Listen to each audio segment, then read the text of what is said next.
morning, world. I'm Steve Rao, the host of Pod and Roku TV's World Edition. And on this show, we talk about global affairs, innovation, turbulence in an increasingly divisive world politically, and also tough times economically. I greet you live from the All-America city of Morrisville in North Carolina, the eighth largest state in the Union. Today, we have a special guest, but before we begin, I want to open up with just some things that we're going to talk about today. First of all, there's videos that show a lot of similarities to the January 6th attack in Brazil and the January 6th riots 2 years ago. Supporters of former President Jair Bolsonaro stormed the main buildings of all three branches of government. The tactics used breaking law enforcement as well as destruction inside the buildings, and Brazilian officials knew in advance of the protest but thought they could contain it. Classified documents were found in President Biden's former office, about 10 files in his office after he was vice president. They were quickly given to the National Archives, and they are going to be reviewing the documents. We pray for California as 14 have died from the terrible storms. Heavy rains will continue today. Up to 7 more inches could fall this week. And finally, Russia launched a powerful attack in the eastern region of Ukraine. Russian troops are trying to seize a salt mining town in the Donetsk region. And congratulations to, the final thing is we're all open to listening to the tell-all interview with Anderson Cooper tomorrow on CNN on Prince Harry. His book, Memoir Spare, hits bookstores today. And congratulations to the Georgia Bulldogs. Although I'm an Alabama fan because I was married in Alabama and my in-laws raised their family there for about 12 years on the U.S. Air Force Base there in Montgomery, Alabama, the Georgia Bulldogs won their second national championship. I wonder if Herschel Walker was running since he didn't have time to be a U.S. Senator. Let's get started. Here we go. Today we have Mark Lee. Yes, definitely. I was watching that game as well, and like you said, we do have a guest. I was going to bring up that was a quick. That was a beautiful political hit jab when you were moderating. Jab, but we're going to get to a couple other jabs as well, and we do have our special guest. But I was going to bring up nothing good about that, Steve. There was nothing at all good about having a crack at Herschel Walker just like that. No, but he's got time to watch the game. Herschel Walker. He was an incredible football athletes in America joined the Republican Party. That's basically the point. Oh, is that what that is and everything? Right. But I was going to bring up just a couple of other things before we bring in our special guests and our other panelists in here. But we did see that the Biden administration is going to renew the COVID public health emergency this week. It will mark the 11th time since the coronavirus arrived after the government declared its presence a national crisis. But they're also saying it might be the last. Senior Biden officials are targeting an end to the emergency designation for COVID as soon as the spring, after debating doing so last summer and taking a pass. 3 people with knowledge of the matter told the website Politico. So does this mean that you're going to reinitiate that thing for immigration that was preventing people from coming over? Is it the Title 43? Does that mean that that's what's going to happen if it's another emergency that's been declared, Mark? Who knows what the emergencies are going to declare? Because under the current tentative plan, health officials will quickly renew the emergency declaration for another 90 days before its scheduled expiration on Wednesday. That would give the administration until early February to alert state, because I know you're a big fan of states doing things, and health industry representatives that it plans to end the designation. So I guess that we can go to this notion of state by state as to whether it's a crisis or not a crisis and all in those lines. And the timeline means COVID crisis stage could be declared over as early as April, though the people with knowledge of the matter caution the administration could still issue additional short-term extensions if it needs more time to manage the transition or grapple with the emergence of yet another variant, because we do know that there are various variants out there, and those variants are constantly out there as well. So that's one of the things that I was going to bring up. And then, like I said, I'm going to bring up our special guest. The other thing that I saw is that some people are wondering about the political timing of certain things that are taking place, because there was a drug lord that was hit there in Mexico, and some of the people, and in an article I was reading in the U.S. Today, are thinking that was because of the fentanyl epidemic, which is also tied into the opioid epidemic as well, and how that might be testing the U.S.-Mexico relationships. And some people are wondering whether these timings, because apparently we've gone after these drug lords a couple of times during the time that Biden was going to make visits, whether that was maybe not as accidental as some people might want to think it is, and maybe it was tested or timed in order And Well, Mark, what's I going on? forgot to talk about so the Biden is meeting. He already went to the border first time since his presidency, and now he's meeting with the president of Mexico. So I was going to mention that. I forgot to mention that, but thank you for bringing that up. No problem. And I'm going to bring up our special guests as well as others that are on the show as well. But like I was saying, we do have Dr. Stephanie Marcella here, and she is part of a movement that is out there. You know, we got to love these movements that come out all the time. And this is a movement about, we know that a lot of times during the holiday season, and the holiday season for some people starts as early as July 4th. For some people, it starts more maybe like from Halloween to through the New Year's and all in that space. But then there's this whole movement about maybe we need to like sober down or sober up after we've had all of this time of drinking and celebrating and being celebratory during the fall season. So there has been a kind of a movement around called Dry January. But I will let Stephanie tell about this and why it is a good thing to maybe like, you know, just had the fun and maybe now it's time to like just relax and maybe not have as many Should we drinks. bring our guests on? Should we bring the other guests on while Stephanie talks? Yes. Well, listen, you know, it is not something for maybe everybody, correct? But it's been about 10 years. It's not just the United States. Other countries have joined in. And we think about Dry January as just a reset.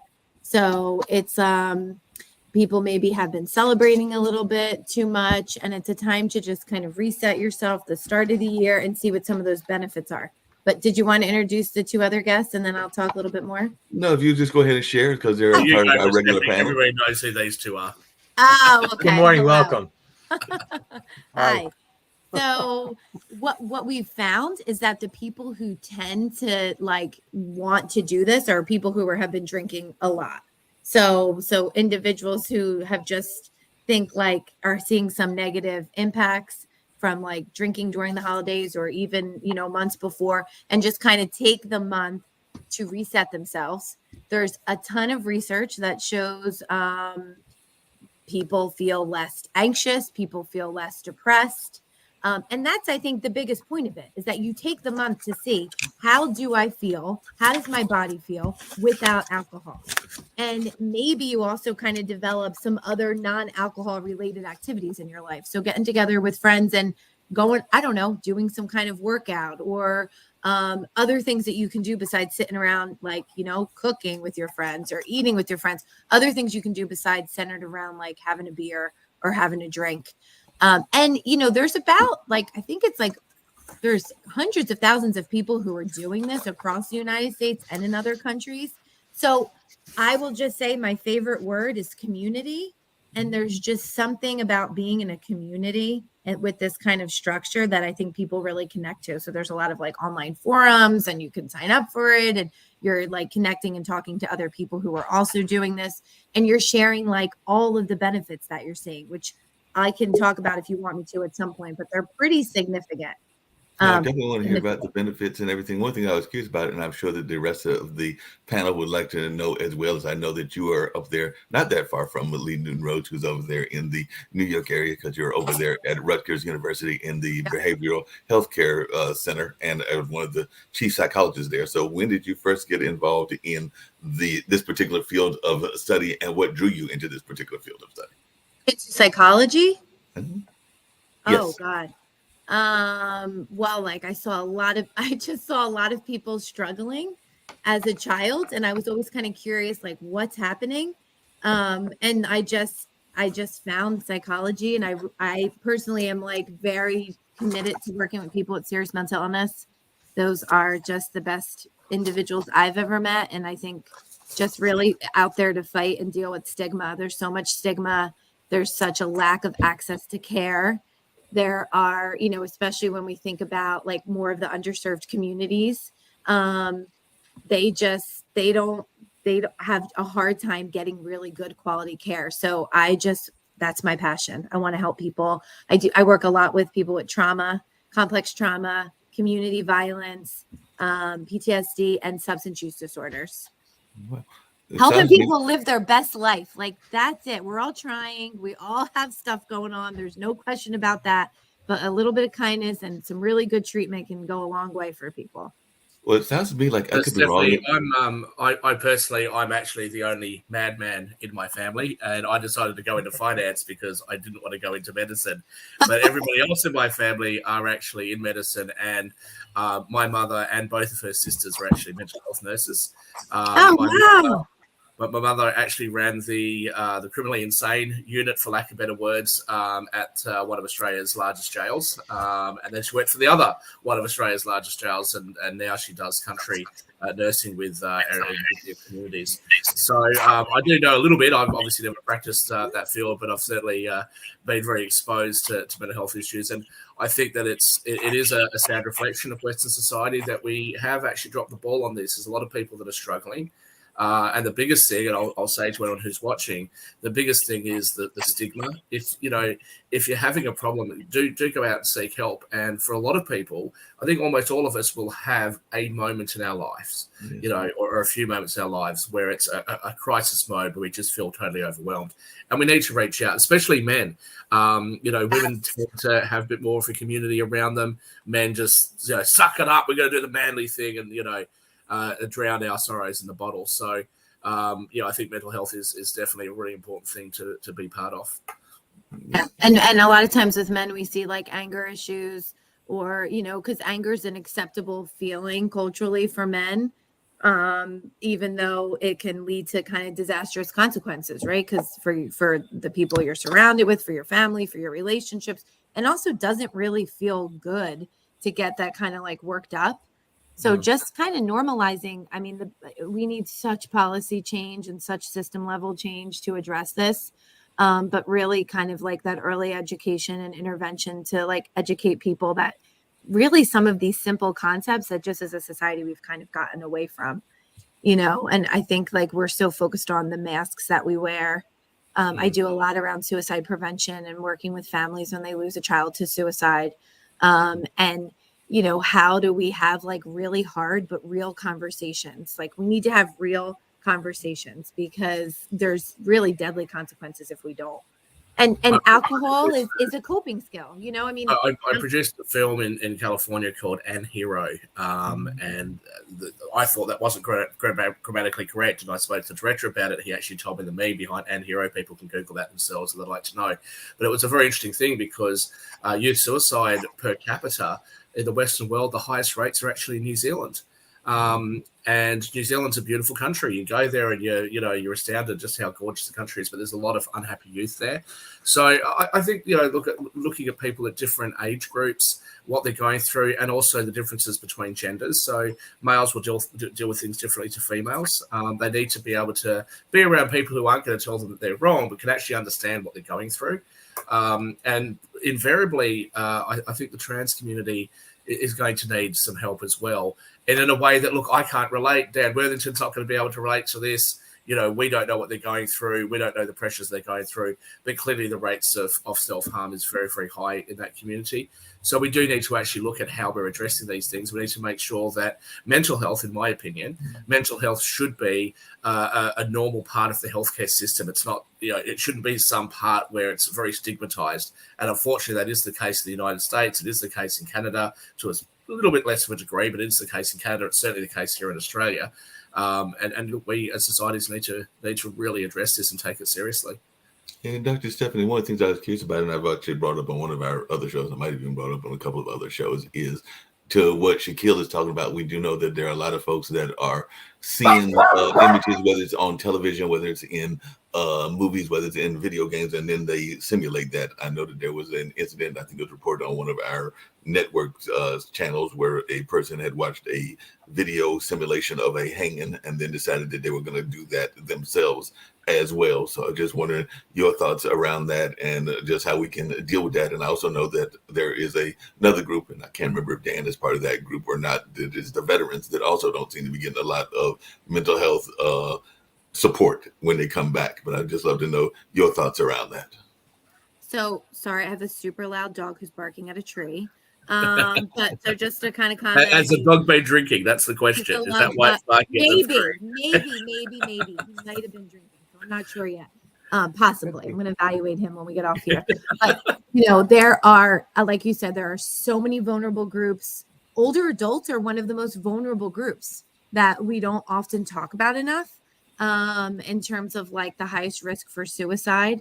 Communities of color are high risk, underserved communities, veterans, absolutely. I think part of the challenge is how do we support the healthcare workforce to deal with the complexities of individuals? Like humans are like, we're absolutely bonkers. We all have so much going on. We're super complex. And you have this overstressed, overworked system that is super underfunded. Reimbursement rates don't compare anywhere near to the reimbursement rates that you would charge, for other kind of real high risk health behaviors in the medical field. And so a lot of providers are like, pay out of pocket and who can afford that? Upper class, sometimes upper middle class can afford that, but individuals who really have all of these other kind of like diversity, equity issues aren't really able to even access that care. But I think there's a big problem with social media. There's no doubt about it. Even that, observational learning, it's one of the biggest ways that we learn. So that's why we do a lot around safe messaging when we do lose a youth or an adult to suicide, and really not talking about how that individual died. People tend to look for like an oversimplification. So they want like an answer as to why this happened. There's never just one answer because humans aren't that simple. But I'm definitely concerned with like what the youth are seeing and how that's being monitored online, because that's how they really find out how to take their lives, by watching it online. And if you have a vulnerable kid and they see something like that, and they've had just like something really horrific recently happened, coupled with lots of other things, you have a real high risk situation. And you have a system that's not screening these kids. Like, we need to be right in there with the pediatricians working alongside of them, because that's where kids are coming. There's that loud dog again. But coming back to that and everything, one of the things I was going to ask is, I know that there was a time when cigarettes were advertised heavily on television and everything. I want to come back to the dry January conversation, but I was wondering about the impact of commercials and the impact of media on alcoholic and alcohol consumption, because I know that you can't watch a TV show or a movie without there being a commercial for some sort of drink that is featured in there. So I was just wondering, has that made it easier or harder for y'all to push the dry January message, because there is constant bombardment to get, the Corona or the Heineken or whatever other drink of choice that people have, the various wines and things of that nature? Yeah, it's marketing, it's glorification. This is one of Australia's best wines, and I don't care about your dry July, your dry January. I'm going to drink it. I'll see you in February. But to be fair, we have Australia Day coming up, so you can't really do it in January here in Australia. Plus, it is our summer, so yes. Yeah, Shaquille, you'll do one day, but you won't do the month. Nick's come on. As soon as I've held up a bottle of wine, Nick's has come on to tell me off. So that's all right. Stephanie, back to you. I will note, though, that I feel like this is a network conspiracy against me. We're talking about cigarettes. I'm a smoker. We're talking about not drinking, and I'm a drinker. I'm feeling very hard done by here. Did my mother bribe you, Nick? What's going on? We're all against you're just so persecuted. I can't stand it. I am. The persecuted minority. Shaquille, you refuse to go to a therapist, so we're bringing the therapist to you. That's right. I'm here. Oh, you would be fun to work with. Look, there are some people, Shaquille, that are too far gone, that even the best therapist in the world can't help. Okay, and Not by you. definition, you fit that profile. So I tried to make you Mormon. Nothing works. I will say, in my defense, it is. It is 2 o'clock in the morning, so I'm going to enjoy my grains. That guy over there. Hold on a second. I will say, when you said what you did for a living, I actually have looked over at the bookshelf and I see one of my mother's books, the DSM-5 clinical cases. So if you think that working with me is going to be I've fun, read DSM-5 from cover to cover. I'll pretend to have things. I have read DSM-5. I even read DSM-4. Which came before 5, from cover to cover. Okay, and Shaquille, you're in that place which they call the hopeless causes or abnormal psychology. Okay, no, that's right. I'm the one they send the students in to study. You're right off the end, so you have no chance. No, but let's hear from Stephanie. I think he's got great energy. He's kind of very funny. Yeah, I know it is. Who has great energy? This guy? This guy? Oh, Jack, He's yeah. from Yeah. Australia. They're all like that. They're all the And a same. great accent. I mean, come on. No. No. What happens? They were rejects from England. They got rid of them. They sent them to Australia, which is No, what we I'm still should do British. here. No, I'm no, still they were British. convicts from England. They're Let's be convicts, clear. right? Yeah. Yeah, and see, No, what not we need to my do lot, is send our not convicts my over to lot. his country. He loves them. My lot were never Come over there. convicts. We may have been slightly enslaved, but we were never convicts. We come from a very good part of Britain called British India. Stephanie, over to you. The floor is yours. Here comes Yeah, his please, three. the floor needs to be Stephanie's. I'm not Okay, quite don't sure listen what to his to say. rendition. But Please, no, they're convicts. Just It's Bash Kill Day. okay. Let's Yeah. talk to somebody who knows what they're doing, which isn't you, Shaquille. So let's listen to Stephanie. Yes. no, I was just gonna say that I would never push anything on anyone. Like, to me, Dry January is just it's an invitation. If it's something that you've been thinking about, maybe consider trying it, and seeing how it goes. Seeing, like, are you, think about it. This is for people who maybe aren't sleeping well. Alcohol impacts sleep. So maybe you're having trouble concentrating, or maybe you're gaining weight because alcohol has a lot of sugar in it. So if it, when you think about, do you want more energy? Like, these are some of the things that, like, just saying, I'm going to take a month, I'm going to pause, I'm going to reset, an invitation to see what impact or not. Maybe you'll be like, no, everything is completely the same. And that's okay too. It's kind of like, I view it as like an experiment to see, like, what gets better or doesn't get better. Is my mind clear? Am I sleeping better? Maybe you're feeling anxious. Alcohol in the moment may make you feel less anxious, but overall, what it does to the brain is it actually increases anxiety. It increases depression. It increases symptoms of sadness. So, if you take a pause from that, you might notice some changes, or you might not. So I'm never invested in whatever the outcome is. To me, it's just an experiment. Let me ask see you. what happens. You're way too nice to this guy. What you should say, Dr. Stephanie, you should say, look, if you don't stop your drinking, we're going to drop you into the Billabong, okay, and surround you with a bunch of kangaroos. He'll listen to Billabong.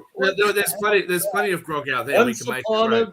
We can. Hold on a we second. can Shaquille, we can I have a make our question for Stephanie. we can make our own out there, Nick. So that's not going to change. I also would just remind you, I used to own a pub or a bar, as you call them over there. So when we have our dry Julys, when we have it, it was terrible. Except my regulars used to keep going down. But not to make light of it. Look, obviously, I enjoy a drink. But Stephanie, I think an important question for people who perhaps are struggling is, if they actually do have perhaps an alcohol problem or an alcohol dependence, what are the options? And the reason I ask that, again, I don't have this issue. I enjoy having a drink, but I'll certainly stop whenever I need to. And to me, it's a social thing generally. But what happens to somebody who says, "Look, I'm really struggling. What do I do? I come home from work. How am I going to survive?" What's the options for them? And I know that from past experience, people have said to me that they've gone in and seen we'll call them a shrink over here in Australia. They've gone in and seen someone, and they've ended up being prescribed things like Valium. And they're like, well, I don't want to take Valium. I might as well just have a drink. No. So, what are the options? And one of the things I'll just say to clarify this question. We see this have a when drink with the Valium. We have an We expert see from when Canada, people Sasha become- Starr, since he was formerly from the Soviet Union. He is an Great. vodka. He can help you out. We see this a lot when people become institutionalized. Something that I have some real problems with. Once they go into jail or into a mental health facility, not only can they not drink anymore, if they have any drug problems, they have to go cold turkey off their drugs. But they also can't smoke anymore because there's this big non-smoking thing. And I'm like, these people are stressed out to the max. They can't have a drink. They can't smoke. This is a bad idea. But for people who aren't in that circumstance, who are trying to get off, what can they do? What can they do to perhaps reduce their alcohol intake? Where can they go? They don't want to go to Alcoholics Anonymous and go through 13 steps. They don't want to bare their souls to somebody. They just want to perhaps drink less. How do they achieve that? Yeah. So, just one of the things, if a person is someone who is drinking excessively, you don't want to just stop drinking, because you could die from that. So if you're stopping drinking and you're noticing that you're having like tremors and you're getting nauseous or you're having like night sweats, you really want to go see your doctor. And what we'll do is we follow it's called like a harm reduction model. Yeah, So yeah. when someone comes to see me, like I never just assume this person has a trouble with substances. Like we really do say, what would it be like? You're drinking 7 days a week? You know, how about, what do you think about trying drink 4 days a week? It takes, And like, I mean, for kinda- me, one thing for me, like, and it sounds really crazy, but I get so busy between my media and my political work that I drink literally only twice a year during the week of Thanksgiving and Christmas. And then the whole year I don't drink. And it took a lot of discipline for that. So even when I go to a social event, I'll have a ginger ale or cranberry juice. And this has been about 9 years, but I used to drink more just at social occasions, parties, receptions. But it takes a lot of discipline because it's so easy to grab a drink, and the irony is, This is why Sasha and I are such great friends, because almost everyone on the panel basically doesn't drink. Mark does occasionally, I think, but Sasha and I are the only ones, I think, that enjoy one. But look, Stephanie, another question there is, I've noticed there's a different culture for drinking in different countries, certainly Germany, Australia, place like that. We drink, and if you come to a big business meeting and then you don't come and have a drink with us afterwards, we're going to look at you like, you're weird. I don't want to work with you. That's sort of our culture. So, it's one thing for Steve to say, look, have some discipline. I think that most Americans still believe the 18th Amendment is in force. It's my impression of America. They've forgotten about the 21st. What would you suggest to people where alcohol is a really significant part of both their social and business? Only in Utah. No, but here's the thing. There's Love the that dog. culture of the country. There's the culture of where you live. There's the culture of your family, right? There's so many different pieces, and like what alcohol means and doesn't mean. First of all, I would suggest that people take a pause, take a step back, and start thinking about like what is alcohol costing them in their lives, and if it's costing relationships, if it's costing being on time for work, then you got to kind of like weigh these things out and, make a decision. Is this something that I can reduce? And then you'll know if you can or not. Or is this something that I really need to get some support from? And so support can look different for different people depending on where it is they want to get it from. I am a huge fan of going to, obviously, like a psychologist or a therapist to figure out, what kind of level of care might you need? But the other piece, and this I'll say, and this I think goes for any culture, is what are you getting from drinking? People a lot of times are drinking to mask other things. So whether it's things that happened in childhood or traumas that they haven't dealt with, or, struggles at home in their marriage that they don't really want to deal with. So they go out, have some drinks, things feel better, but ultimately, is it making it better? Right. So it's kind of like alcohol is there giving us something. Now, maybe in your situation, it's a way to connect with colleagues at work. And so how can you be creative and still be a part of those events with colleagues, but also make sure that you're not kind of losing other things that, if you really have a problem with alcohol, will start to happen. Stephanie? There's no simple answer. Yeah, I just have a question and an observation. During the pandemic, when a lot of businesses were shut down and only essential businesses were allowed to be open, bars and liquor stores were allowed to stay open. Do you want to comment on why we consider that such to be an integral part of our culture? I think that we live in a culture that wants things to be fixed, wants that Amazon delivery to arrive in an hour, wants to feel better immediately when we're sad, doesn't allow ourselves to have access. Like, it's okay to be sad, people. You can be sad and then you won't be. If you let yourself feel it, it will move like a cloud. If you mask it and drink alcohol because you're stressed and scared and sad, it's not going away. It's going to manifest itself in your body. That creates illness. You can't disconnect the psychology from cancer and diabetes and all the other health things that happen to us. We are one whole person and it's all connected. And so we will keep it in our bodies. I think it says a lot about where we are as a society. We're a quick fix. American society, at least, is a quick fix society. We want answers. We want solutions. We don't want to feel anything. And I think that showed it to you right there. Well, I'd say the Western world is mostly the same, Stephanie. It's not just the United States, but people like to unwind. You've had a stressful day, catch up with your friends, you have a couple of drinks, have a game of pool, something like that. That's probably more men's way of doing things. Girls, they'll sit there and have a glass of wine and, I don't know, do whatever girls do. But I do wonder sometimes whether some of these movements, they come across as being, you're just the fun police. You want us to stop drinking. We've got to cut sugar out of our diet. We're not supposed to smoke anymore. We should go for a run. We should do 3 half-an-hour sessions on the treadmill each week. Yeah, we all know these things, but, we don't want to. We want to go and do the things that are fun. And I'm sure that you've probably heard this before. Are you the fun police, Stephanie? Or, is there ways to be able to have a drink, have a cigarette and enjoy yourself? Well, I mean, listen, there are some studies that show have a glass of wine could be good to your health too, right? So it's not that you can't have anything. It's a balance. I think it comes down to the individual person. What do you value? What do you want in your life? And what's stopping you from getting there? And if you're telling me that what's stopping you from getting there is that you're spending all your extra money on alcohol and hanging out at the bar at night when you could be doing these other things that are really what you want, then we have to talk about that. If you're saying that you have a glass of wine once or twice a week and you're moving towards the things that you want, then that's not something we really need to talk about. We probably need to talk about other things. So to me, it all comes down to, if you do this, this will probably happen. If you do this, this will probably happen. So which one do you want to do? It's never like pointing fingers. How do you want to feel? Because if you sit on your couch eating bags of Doritos, hey, I would eat cinnamon buns if I could, but I'm going to feel like crap. I'm going to gain all this weight. I'm going to feel like crap. I don't want to feel like crap. I want to have energy. I want to sleep well. So you know what? Maybe I'll have some, I don't know, a cinnamon bun or a donut like once a month. I'm not going to completely deprive myself of it.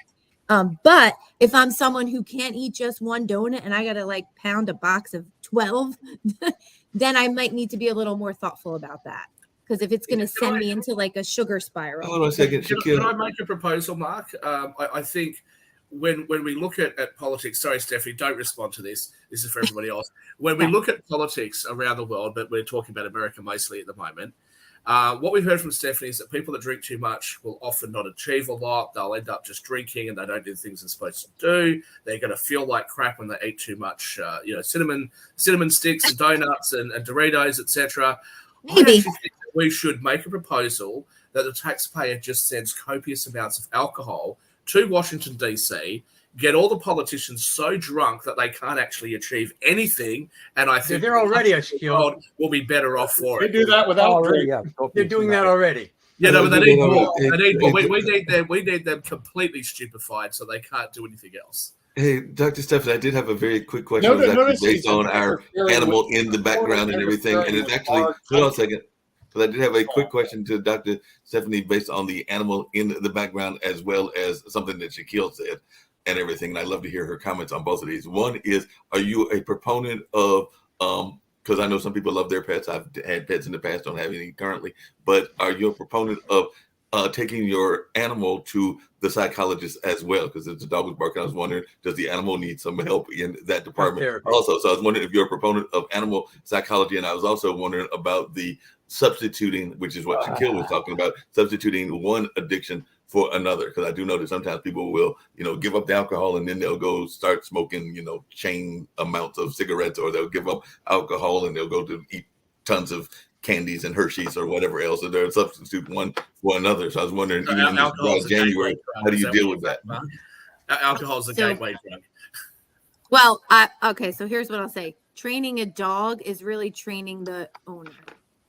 You don't train a dog. You train the owner of the dog to know how to handle the dog. It's simple, basic behavior modification. Some days I'm really good at it. Some days I need a little bit more training. So I mean, I don't, I'm a fan of looking at what the family needs and figuring it out. I don't tell anybody what to do. It's just like, here's what it is, here's what's happening. What do you think? And then how do we get there? Kind of guiding that process. Yes, people tend to just get rid of one addiction and pull the other if they haven't dealt with what's causing them to need something in their life to mask whatever it is they're trying to mask. Like we all wear, some of us wear, a lot of us wear different masks until we can really be authentic and genuine and look at the stuff that like we might not want to look at. Even the parts of the self that we don't really like about ourselves, because we all have them. we're all these imperfectly perfect humans. And the more real we can be with ourselves and with each other, the less likely we're going to need something like shopping, like process addictions, or gambling, or sex to fill those voids. You know, I'll be off now, guys. Catch you later. You need to come back Shaquille, to take care. your next group therapy session, Shaquille. Your next group therapy session starts at least Hey. later on Yeah, today. well, the group session will be like 10 psychologists and just me. That's what will happen. I'm Yeah, I don't know I'm if that's fighting. good. I'm going to fight back now, Stephanie. No, what no, does it he's say going about to you? trade If you securities. believe that trading a dog, you've really got to train the owner. What does it say about you that your dog's barking at a tree? it says I need some serious help. I'm There we serious. go. No, but I know this. I know. Listen, we are all in a process with stuff. It says that I need someone to come train me on how to get my dog to stop barking. Well, Because even though I intellectually know it, I can't like get it to work in like my everyday life. It just says that I'm inhuman. and Shaquille Yeah, literally notice- could help with you notice that the he's bounced off and atmosphere everything, but he quiet down was as soon as a possible. greyhound racer and he's raced greyhound, so he might know how to train that dog and everything. Oh, Even though I but doubt see, he I'll can. help him and he can help me. Oh, no. I am I'm actually working in the background, but no, I'm a He's cat trading person. securities. He trades millions of Yeah. dollars a day. Okay, so while we're talking, he's sitting there on his Quotron board, moving stocks all around the world. I haven't- See, I that's haven't that's I haven't done millions. That's what yet. he really pretty does for a cool. living. He won't tell anybody. I I'm know. impressed. I But couldn't no, do that. I own, I don't know how many, probably 200 dogs at the moment, but I am actually a cat person, and that's why I had the regulator ring me today and Hey, asked me about Stephanie, one of my Google dogs. I him. had His no bloody idea. dog made $1 million. $1 million. Google Shaquille Latmer, I Australia. am googling dog. it. Okay, well, This I dog need help here. Made what him Dog $1 racing. billion bloody dollars because he bought a dog that won the biggest race in Australia. So- Not, so- not the biggest yeah, race in Stephanie, Australia. No, it's not just the biggest race in Australia. That's the biggest race in the world. Yeah, $1 million in your pocket because of your dog. You should love your dog. Yeah. You No, like so, cats. so But he what, does. what I will say about it, sorry, no, I'll just quickly say this. But what I will say about it is that there is actually an animal rights issue, and I've actually dealt with it. I've been quite lucky because protesters don't generally protest me. Because whilst I'm in the industry and I don't agree with them on things like banning the sport altogether, like places like Florida has, I do think that we need to make improvements. And I think that animal welfare is really important. And that's my view really across the board. I always talk about having a balance. Social media is great, but we do need to have a look at the harm that it can cause, especially young people.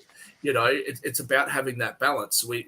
Drinking is great, but I don't think we should ban drinking like you guys tried to do with prohibition. But of course, you need to look at people that, perhaps are going to develop problems. Same thing with drugs. Unlike most people on this panel, I actually think that drugs, for the most part, most recreational drugs, should probably be legal. We should probably, question things like fentanyl. Now, that's my view. Most people don't share that view. That's fine. That's just my personal opinion. But we should also make sure that people that have the tendency to abuse those drugs, somebody who's not going to just enjoy them on the every now and then on a weekend, those people that are likely to develop addiction problems are going to be able to access the help that they need. That's my view. I'm fairly libertarian in my views. So, that's how I feel about it. That's how I feel with the animals. Sorry, Dan, to cut in. I just would say I totally agree with you. I'm also very libertarian in my views. So I agree with everything you just said. I think you nailed it. Oh, Really. Stephanie, to put I this in disagree with perspective, everything though, he says, but I just do that this, all the time. this is a I guy like that Steph. went Look to the up what I'm casino in one night, won $350,000 and went and bought a Bentley. So That was an off-air conversation. This person is Okay, so exceptional. we're uncovering the real Shaquille. Tell them about your Bentley, Shaquille. Come on. You got to come clean you on got the a show. beautiful Tell them Bentley. about the millions of dollars you make your Bentley and your bloody $1 million dog. I'm going to have to increase my security service when I come over there. You realize this, right? This is even worse. I think This he is got just a visa on to a whim, come right? So he goes to here. the casino, he makes all this money and goes buys a Bentley. I think it's great. If I could do that, I'd love to, but I can't. And I think No, let me just clarify. I was already going to buy the Bentley. I was already okay. going to go buy the Bentley. But what had happened was the night before, it doesn't matter anyway. Yes, I won some money the night before, which just happened to be enough to buy the Bentley. Wow. Cash for the Bentley. I think it's Okay, funny. bring I think out the it's- violins for this guy. I want enough money the day before to pay cash for my Bentley. I just feel so sorry for him. But, Gee. and the thing was, the casino was the only place I could get the cash for it because it was a weekend. So I went to look at the Bentley on the Sunday, the idea that I'd pay for it on the Monday. And because look, it doesn't matter. Why are we talking this? This is an off-air conversation. It's not even supposed to be discussed on air. No, we're good. We're I'm actually going to move leasing on to my- something else really I'm quickly. leasing my Atlas. We're releasing everything. Killing. But we do have Sasha, and I definitely wanted to hear just really quickly what's going on. I know we've got the show that'll be dealing with the Ukraine, but if you can just let us know what's happening in that war. I do know that you sent a link earlier where some of our past leaders, Condoleezza Rice being one of them, have said that we definitely need to send more arms over to Ukraine so that they can win that war and win that against that invasion from Putin and Russia. And that article also talked about the fact that some of the other countries needed to chip in further. And I know that Nick has said that, as has definitely Dan Worthington, and I want to say even David Walker and others that have been on the show have brought it up as well, whether it's this show or some of our other shows, how some of the other countries need to be doing better in terms of their military supplies for the Ukraine. And I don't know if Stephanie's got any opinions about that particular war and all in that line, but if she does, she can jump in as well. Well, first of all, with all the great help that U.S. providing for Ukraine, if you take it and really analyze what is the amount of total military budget of U.S., it's negligible amount, period. It's nothing more, nothing less. It's completely negligible. Now, it's a time that the country which threatens already 3 generations of humankind with the total annihilation, thermonuclear war, it's now about time to finish this threat and once and for all. And beautiful situation is developing that, in fact, it's not even US, it's not UK, it's not France, it's Ukraine who is doing that, paying the price of their soldiers, of their heroic fighters. So, in fact, the West, including US, can crush Russia without spending even one life of their soldiers or officers. Just let Ukraine do its job and stop talking about, oh, how much and for how long or so on. This is for dumb people with short-sighted vision or no vision at all. And these people should just shut up once and for all, because they don't understand really what's going on right now. But Sasha, when you say that, unfortunately, you do have media, especially Fox, that sort of that go down that line and talk that way, and they are influential over people that aren't going to know the complexities of the issues. I mean, I've said to you many times, I learned a lot about the Ukraine, that conflict, because of you and because of your show that you do. But this unfortunately is the view of a lot of people. I've often said, and you've heard me say this before, that I don't think the West did enough. How do Ukrainians feel about the idea that if it was another country that was protected directly by NATO, that there would actually be a direct response from the West? Here's NATO saying, if you cross any further, we'll react, but we're not going to do too much now. We're going to send stuff through Poland, etc. What's the feeling on the ground there? How do they feel about that? Shaquille, you have to look at the reality of what's happening right now. It's being member of NATO. It's in a way a fiction, because if you take countries like Romania or Hungary, yes, they're members of NATO and they will be protected. When, against whom, nobody knows. Here is Ukraine, who is trying very hard to become part of the Western culture, whether it's European Union or NATO, and is putting on the line hundreds of thousands of lives. Complete infrastructure has been destroyed in Ukraine. It's becoming unlivable territory for the time being, at least. And here is the West. What you have in Fox News, you have good bookkeepers probably, right? But they have nothing to do with the real situation. Thank God there is a such thing as industrial military complex in the United States. They don't give a damn about Fox News and what these idiots and lunatics are saying. They are doing their job. And that, by the way, that will make America great again. The military industrial complex. They will make America great again. Is this the same military industrial complex that the left has railed against in previous years? I won't go into that. But Sash, let me ask you this about Russia. We've talked in recent weeks. We've been talking about potentially Putin not being there anymore, whether that happens naturally or whatever. What is the future of Russia, do you think? What happens after this? What do you think the leadership's going to be? Is it going to be a real change, or is it going to be more of the same sort of thing? What do you predict for the future? The present Russia has to stop to exist. And it has to be completely reinvented, reorganized, and become a friendly country to its neighbors, to the West, preferably, if possible. And I think with the new leadership, it will be possible. And that's why, of course, it has to be denuclearized completely. So the threat of the nuclear war will be eliminated once and for all. That's what will happen to Russia. When and how long, how much time we are talking about, it's unclear, because the Putin's days are numbered.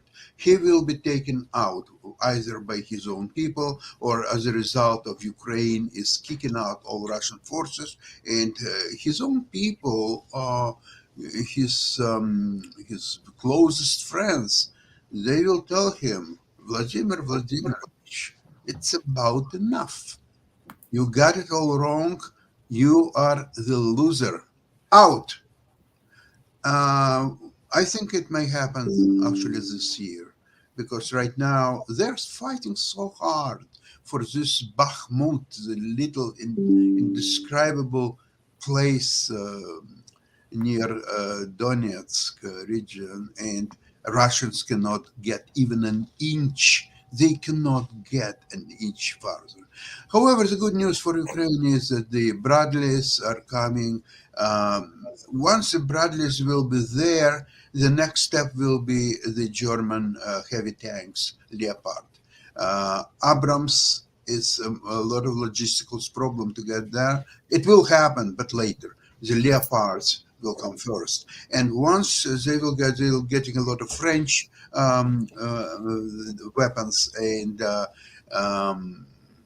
they're just getting ready. I think no later than March, Ukraine will go for offensive. But they're very smart. They're preparing it very carefully. They're not rushing anywhere. They're preparing. They're operating in small group. They exhaust Russian army with attacks here and there. They don't know when and what to expect. And that strategy works wonderfully. But Ukraine is definitely preparing for major offensive, probably in March. Hey, just really quickly, I don't know if Stephanie's got any thoughts around the Ukraine war, but I had mentioned earlier about the opioid crisis, and I know that that's been another crisis that folks have thought about, and I know that that is one that is in the thought patterns of a lot of people in the field of psychology and the field of medicine. So just wondering your thoughts around that. If you've got any thoughts around the Ukrainian crisis, I'd love to hear those as well.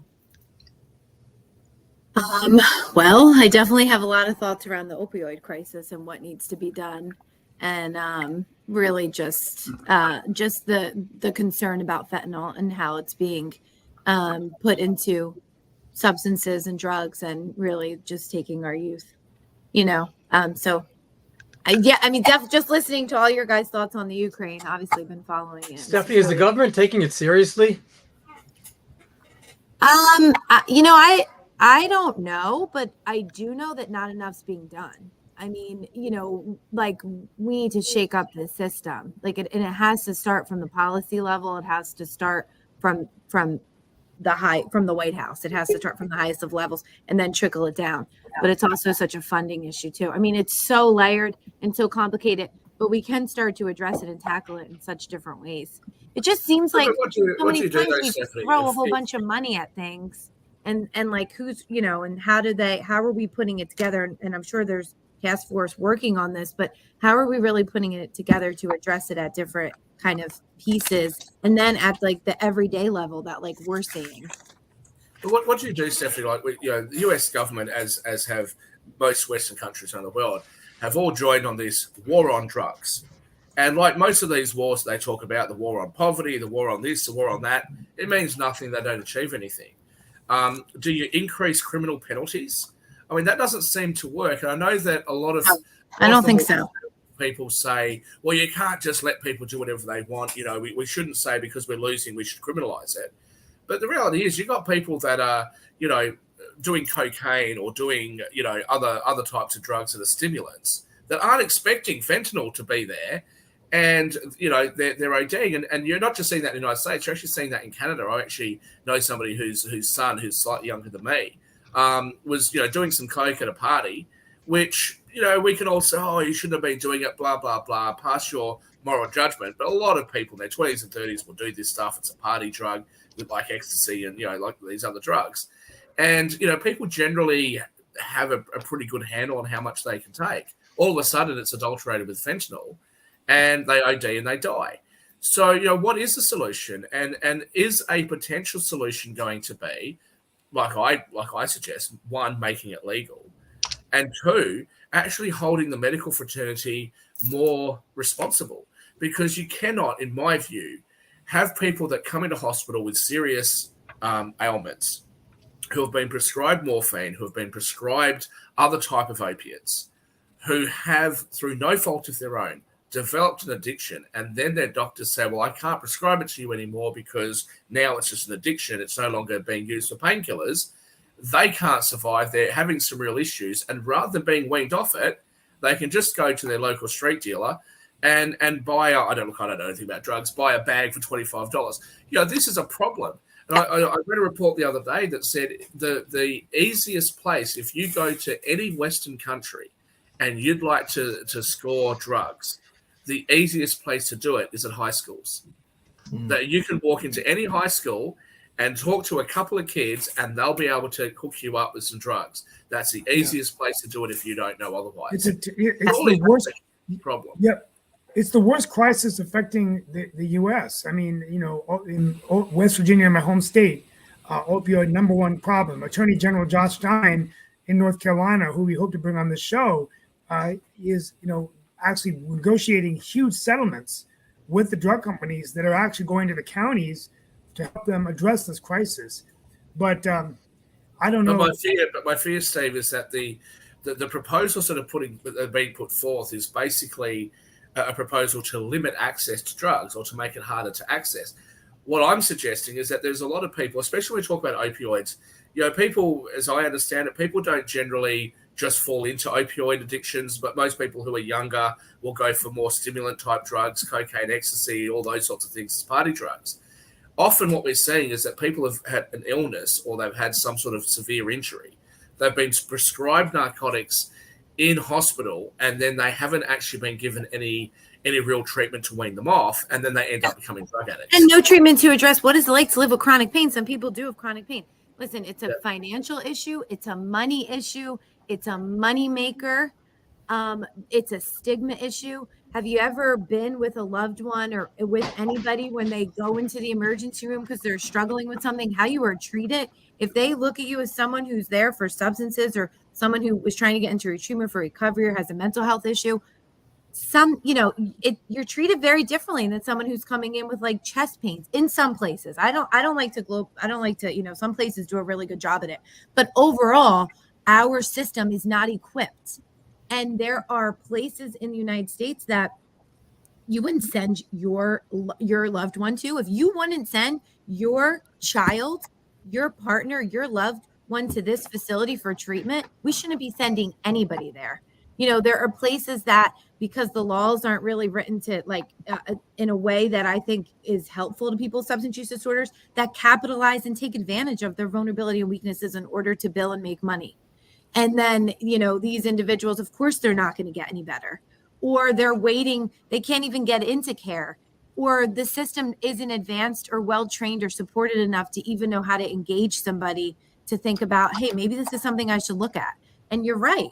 You know, just putting someone, incarcerating them isn't going to do anything for that problem. Rather than wrapping them with services, supporting them. There's a ton of programs and research that shows like what's really helpful to help a community and individuals in this area. It's just the resources to get it, the cost of that, and then letting go of the cost that people are getting from all these drugs. So, Stephanie, if you leave the politics and the money aside, and you had a magic wand and you could do anything that you want to do, didn't matter how much it costs, didn't matter about the politics, what would you want to do? I note that in Washington State, for example, they actually have injecting clinics where they are providing people with drug addictions with pure drugs on a prescription type basis, and they're actually seeing less of them going to jail, less of them committing crimes, a better healthcare outcomes, and weaning them off. That seems to be a successful program. What would you say? You got a magic wand, doesn't matter about money, doesn't matter about politics, you can do whatever you want to do. I would support that. I would support that. My magic wand would be to look at policy, to rewrite. I mean, simple things is like, if we want to put a psychologist working with a pediatrician, the people come in and have to do a double copay in some states. That's absolutely ridiculous. It's one service. So laws and policy can go so way. Just a couple can go so can take us so far. I would really address stigma on such a national level. Education. I would start social emotional learning as early as preschool so that people don't need, the bigger question is, what the hell is happening in our society that we need a bunch of drugs and alcohol to feel okay to live? That's Stephanie. At the same time, though, Hollywood, the movies, they're glorifying all these things that we're talking about, which is really not helpful for people. How do we fight that? I mean, we fight it through supporting families and communities to educate youth and children's and teens. Like just going back to what we were talking about with suicide, a teenager before they have an attempt or take their life typically tells a friend. They don't tell mom or dad. They tell their friend. How come we're not educating nationally, internationally, kids to know if your friend says this to you, here's what you might want to do? I understand. I get that, but all the musicians in the movies are glorifying and telling them it's cool, and they're showing them, and it's in their parties and their cultures. How do we tell kids, especially teenagers? That's not cool. We're about to run out of time. Let Sasha ask his question. Stephanie, we're going to need you back. I think we need to have another show with you. Yeah, I have to leave for another show about Ukraine, actually. So the only thing what I want to say is that instead of worrying about emotional problems or so on, people need financial education. If people are involved in finance, if they are doing well, for example, how would I think about, for example, killing myself today? Today is Tuesday. On Friday, I have option expiration, so I have to leave at least until Friday. I can't afford to die today. You know? I gotta say, Sasha, there's something to that, though. I'm not kidding. Because on a vacation, the brain changes, we keep you safe for a couple of days. We may be able to get you out of that mode. And another I like that idea. Every day I play 10 speed games with my wife, and that keeps me agile. Yesterday I lost 7-3, but I may do better today or tomorrow.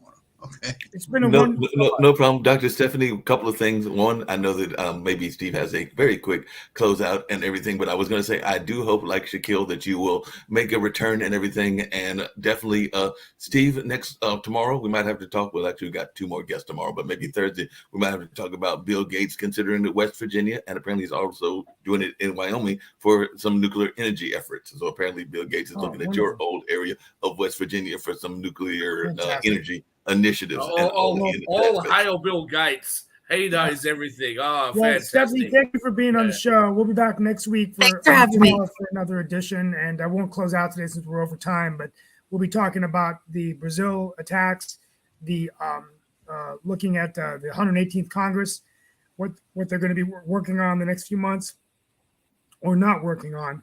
And things have quieted out, and then politically. But as we ramp up now, the presidential season will be upon us of who announces, who jumps in, and will Joe Biden be seeking re-election? We'll all know soon, and we'll be talking about those this week. Thank you all so much, and we'll be back tomorrow for another edition of Pod and Roku TV's World Edition. Thank you. Look forward to it.